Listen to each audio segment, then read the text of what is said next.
Hello friend, मैं हूँ Joy और आज हम ऐसी एक पार्टिकल के बारे में जानने वाले हैं जिसका एग्जिस्टेंस है भी और नहीं भी।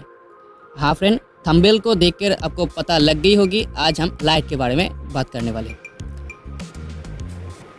तो लाइट दुनिया के सबसे फास्टेस्ट थिंग है, लेकिन लाइट का जो स्मॉलेस्ट पार्टिकल है फोटोन, इसका कोई मास ही नहीं है और बगैर मास के किसी चीज़ का कैसे एग्जिस्टेंस हो सकती है, आप ही बताओ।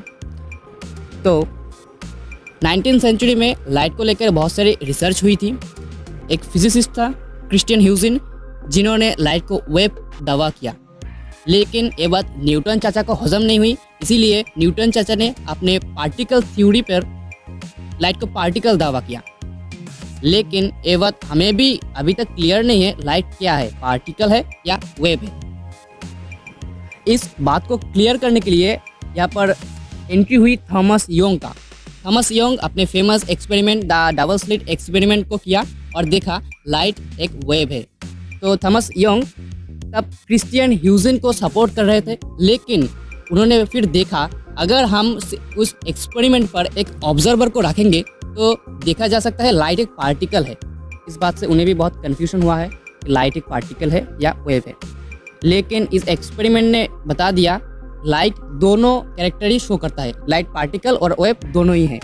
ठीक है, जैसे एक एग्जांपल से समझते हैं। अगर हम किसी को गोली मार दे तो गोली बहुत तेज़ी से निकलता है और गोली को हम खाली आंखों से तो देख नहीं सकते, लेकिन गोली एक पार्टिकल है जो बहुत स्पीड से ट्रैवल करता है, इसीलिए हम गोली को देख नहीं सकते। ठीक है, ऐसे ही गोली से भी बहुत छोटा कोई पार्टिकल अगर बहुत स्पीड, जैसे कि लाइट का स्पीड को हम मानते हैं, लाइट के स्पीड से अगर कोई पार्टिकल ट्रैवल करे तो उसे देखना लगभग नामुमकिन है। ठीक है, और लाइट का जो स्मॉलेस्ट पार्टिकल है, मैंने वीडियो के पहले ही बताया था, फोटोन, इसका मास लगभग ना के बराबर है, 0 के समान है। इसीलिए ये इसका जो वेट है बहुत ही कम है और ये अगर लाइट के स्पीड से ट्रैवल करेगा, इसको देखना पॉसिबल ही नहीं है। इसी बात को प्रूव करने के लिए जर्मन फिजिसिस्ट कार्ल हाइजेनबर्ग ने एक फार्मूला दिया। इस फार्मूले से हमें पता चलता है किसी पार्टिकल जो लाइट की स्पीड से ट्रैवल करती हो, उसके मोमेंटम और उसके पोजीशन को हम एक साथ कैलकुलेट नहीं कर सकते। इस फार्मूले पे डेल एक्स और डेल पी जो है वो डेल एक्स शो करती है उस पार्टिकल का uncertainty in position and del P show करता है अनसर्टेनिटी इन मोमेंटम। लेकिन हमें इससे कोई मतलब नहीं, हमें आज जानना है लाइट कैसे बनती है। देखो यार, आज हम नेचुरली बात करते हैं। देखो, अर्थ पर लाइट आती है सन से, लेकिन सन पे लाइट कैसे प्रोड्यूस होती है? ये बहुत लोगों का मानना है सन पे तो आँख है, आँख से ही लाइट प्रोड्यूस होता होगा। देखो यार, पहले वीडियो में मैंने बताया था आग एक ऑक्सीडेशन रिएक्शन है, लेकिन यहाँ पर सोचने वाली बात है सन पे तो ऑक्सीजन ही नहीं है, तो सन पे कैसे आग जलती है? तो पहले ही बता देता हूँ, सन में हाइड्रोजन है बहुत सारी, ऑक्सीजन नहीं है।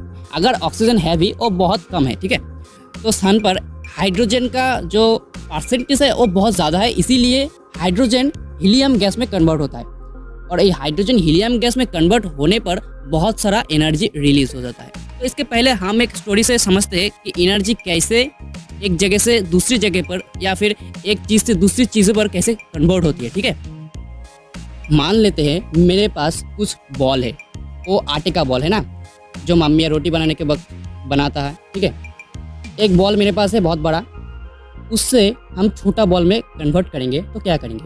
उससे कुछ आटा जो है निकल के हम दूसरे बॉल पे लगा देंगे, यही तो करेंगे ना। तो मान लेते हैं ये आटा ही है एक एनर्जी का बॉल। ठीक है, तो क्या हुआ, हम बड़े एनर्जी को छोटे एनर्जी पर कन्वर्ट कर रहे और कुछ एनर्जी रिलीज हुआ, हम उस एनर्जी को किसी दूसरे काम में लगा दिया। तो यही होता है एक्चुअली में। हम तो बचपन में सुने हैं ना, एनर्जी कभी प्रोड्यूस या डिस्ट्रॉय नहीं किया जा सकता, तो एक्चुअली में यही होता है।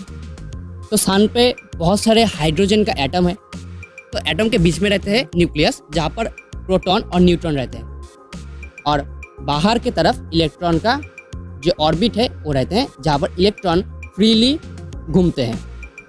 अगर हम एक एटम को बाहर से एनर्जी दें और उसे एक्साइटेड कर दे तो क्या होगा? देखो यार, बाहर से एनर्जी देने पर एटम का एक इलेक्ट्रॉन एक ऑर्बिट से दूसरी ऑर्बिट पर जाएगा। मैं आपको बोल देता हूँ, एटम का जो ऑर्बिट है ये एक एक एनर्जी का स्टेज है, ठीक है। इसका मान फिक्स्ड है। अगर लोअर एनर्जी स्टेट से हायर एनर्जी स्टेट पर एक इलेक्ट्रॉन जाते हैं वो बहुत अनस्टेबल और एक्साइटेड हो जाता है, ठीक है। तो अनस्टेबल होने के वजह से वो बहुत जल्दी उस हाई एनर्जी स्टेट से लो एनर्जी स्टेट पर चले जाते हैं। इसकी वजह से कुछ एनर्जी रिलीज होता है। हम तो पहले कहानी से समझ गए हैं, बड़े एनर्जी से छोटे एनर्जी पर जाने के लिए कुछ एनर्जी को रिलीज़ करना पड़ता है। तो यहाँ पर भी इलेक्ट्रॉन से कुछ एनर्जी रिलीज़ होता है। इसको हम इलेक्ट्रोमैग्नेटिक एनर्जी या फिर इसको हम इलेक्ट्रोमैग्नेटिक वेव बता सकते हैं। इस इलेक्ट्रोमैग्नेटिक वेव को ही साइंटिस्ट ने पार्टिकल यानी कि फोटोन के नाम दिया। ये जो फोटोन है ये बहुत स्पीड से निकलता है, लेकिन है तो पार्टिकल ही। देखो यार, अब वेव के बारे में थोड़ी जानते हैं। वेव का दो टर्म है, एक है फ्रीक्वेंसी और एक है वेवलेंथ, ठीक है। अगर किसी वेव का वेवलेंथ 400 से 700 नैनोमीटर पे आती है और इसका फ्रीक्वेंसी 750 से 420 टेराहर्ट्ज पर आती है, तो उसको हम देख सकते हैं क्योंकि ये विजिबल लाइट का वेवलेंथ और फ्रीक्वेंसी है। और अगर इससे कम या ज़्यादा होगा तो किसी दूसरे कैटेगरी का रेडिएशन पर जाएगा, ठीक है। तो हम जान चुके हैं कि लाइट कैसे बनते हैं।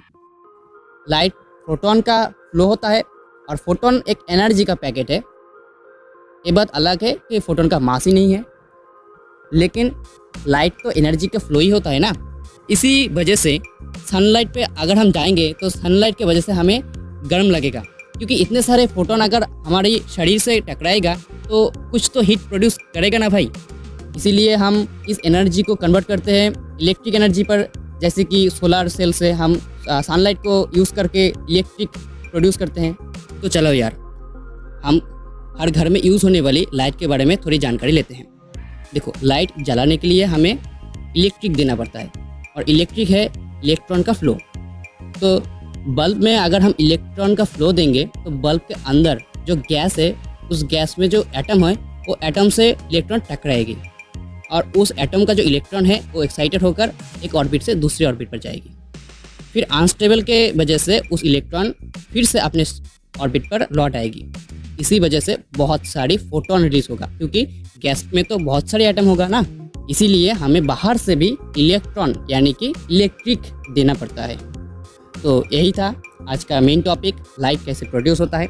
अगर आपको कुछ भी इस वीडियो से पता चला तो वीडियो को एक लाइक ज़रूर करना और एक फ्रेंड से ज़रूर शेयर करना, क्योंकि नॉलेज शेयर करने से ही नॉलेज गेन होता है। तो मिलते हैं नेक्स्ट वीडियो पर। Thank you.